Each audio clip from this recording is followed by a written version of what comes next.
Assalamualaikum. I would like to explain the introduction of this project. The purpose of the system is to develop a headlight system that can turn on and switch off automatically while driving according to the intensity of the environment. Like next to the develop a headlight system that can overcome the problem of forgotten drivers turn on the light while passing through dark areas or during the day. For a problem definition, sometimes the sensor do not react quickly enough when daylight is detected, either because the windscreen is dirty, hence limiting the amount of light passing through to the sensor, or the sensor are not sensitive enough. Second, drivers have vision problem while passing through a dark road during the day. And lastly, drivers often forget to turn on light when passing through a dark road during the day. Assalamualaikum. I will explain about coding members tasks. Firstly is our introduction and problem definition done by Arazi, and he explained briefly the purpose of the system and identify the system problem and investigating how to solve the system problem. Secondly, process flowchart. The process flowchart is done by me, Daniel, and I create a flowchart that explains how system works in detail. Thirdly, done the schematic diagram done by Ridwan Amar. He create schematic diagram in the Tinkercad platform and plan how to connect all the system components. Then, for the coding and circuit diagram part, is done also by Ridwan, and he developed a coding of the system and show the circuit diagram of the system. For the discussion and conclusion part is done by Hilal, and he identified the suitable setup for the parameter used and the limitation of the system, and conclude whether the system can be implemented to the car or not. And the sixth task is the overall review and grammar checking. It's done by me, Daniel, and I checked on the grammar correction in the report. And lastly, the completion and clarity part is done by Sadiq. He makes sure all the tasks was complete and in correct order. Assalamualaikum. I'll be explaining you about the methodology. So this is the process flowchart. As you can see here, initially when there is no human movement, the PIR sensor does not detect any person and its out pin stays low. As the person enters the room, the change in infrared radiation in the room is detected by the passive infrared sensor. As a result, the output of the PIR sensor becomes high. Since the data out of the PI sensor is connected to digital pin 2 of Arduino, whenever it becomes high, Arduino will activate the relay by making the relay pin low, since the relay module is an active low module. This will turn the light on. The light stays on if there is movement in front of the sensor. If the person takes a nap or leaves the room, the IR radiation will become stable. There will be no change, and hence, data out of the PIR sensor will become low. This in turn will make the Arduino turn off the relay, make the relay pin high, and the room light will be turned off.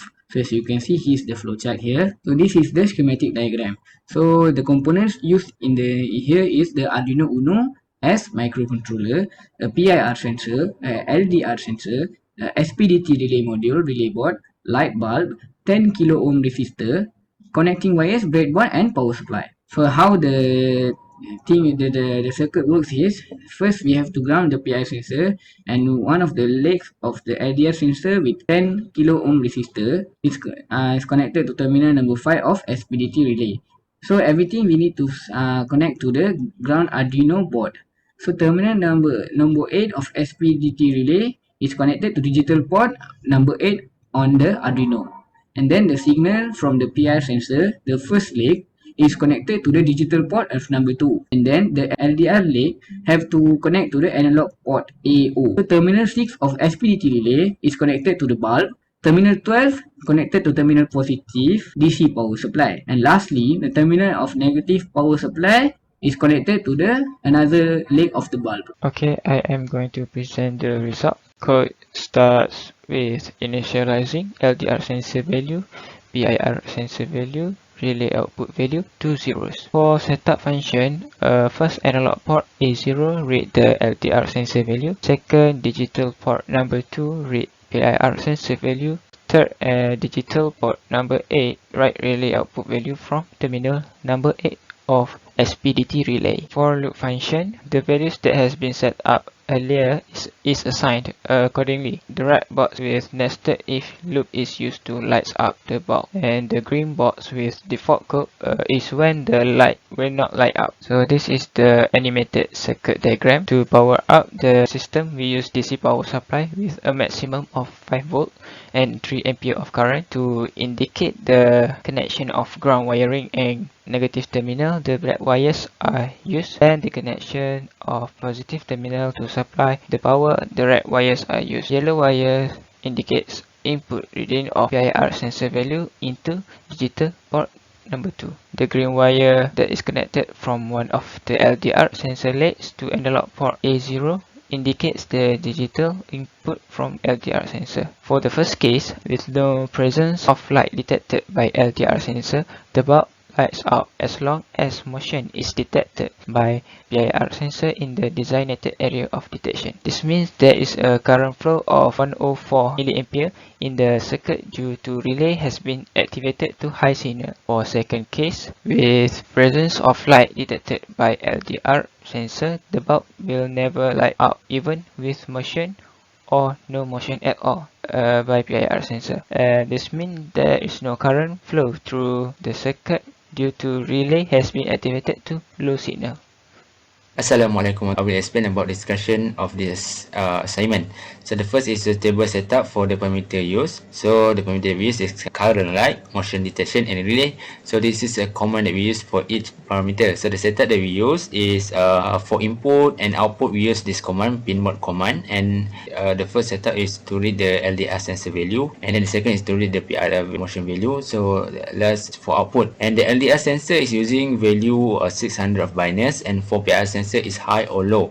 So we use the command of save pinlin so that the automatic light control system only can be active if LDR sensor have value less than 600 of binary, and at the same time the PIR sensor is high. So we use command delay 5000, delay 1000, and delay 300 to delay time for circuit by 5 seconds, 1 second, and 300 milliseconds. Next, limitation of the system. First, disadvantage of LDR sensor. For example, LDR sensor can affected by the temperature and has a low response speed. So the second is disadvantage of PIR sensor, where the PIR sensor can easily interfere by various heat. So the third one is disadvantage of SPDT relay, where the relay module use more power due to the current flowing through the DR coil. And last one is disadvantage of Hall system, where this system can be used only for certain situation, because the system only activate the automatic light if there is motion that can be detected by PIR sensor, and at the same time the sensor detecting the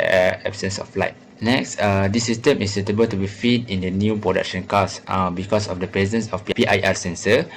This system is suitable for interior and exterior light of cars. So for exterior light, we can use the system to make automatic headlamp and fog lamp, and for interior light, we can use the system to make automatic interior lights. Next, this system is suitable for the aftermarket and be sold as accessories, because we have two sensors, PIR sensors and LDR sensors, so that it can be used for various situations and places. For example, for garage light or bedroom lights. And the second, just like what I have explained, so that this system can be used for automatic lamp and automatic interior light. So next, we can use the system for accessories for interior cars. So lastly, the suitable price for system if you want to sell this system. I will put the price is 100 ringgit Malaysia, because the system can be used for exterior or interior light of car, and we use a quality and durable equipment. And then we will make sure that the system is substantial, universal car usability, and affordable for any customer segment. As a conclusion, the system is very much suitable to be implemented to cars, but still need to undergo research and development for everyday and every car segment usage. The main purpose of the system, automatic light system, is to minimize the road accident caused by the small negligence from drivers by keeping their eyes off from the road in order to turn on their headlights, and as well as helping them with visionary problem while using the road in dark environment. So furthermore, this system also can be used for interior light of car. So from this activity, the most important things that we learn in the meaning of Arduino components and how it functions. Besides that, we also learn how to use Tinkercad software in order to assemble all the components to make a system like the auto light system. Thank you.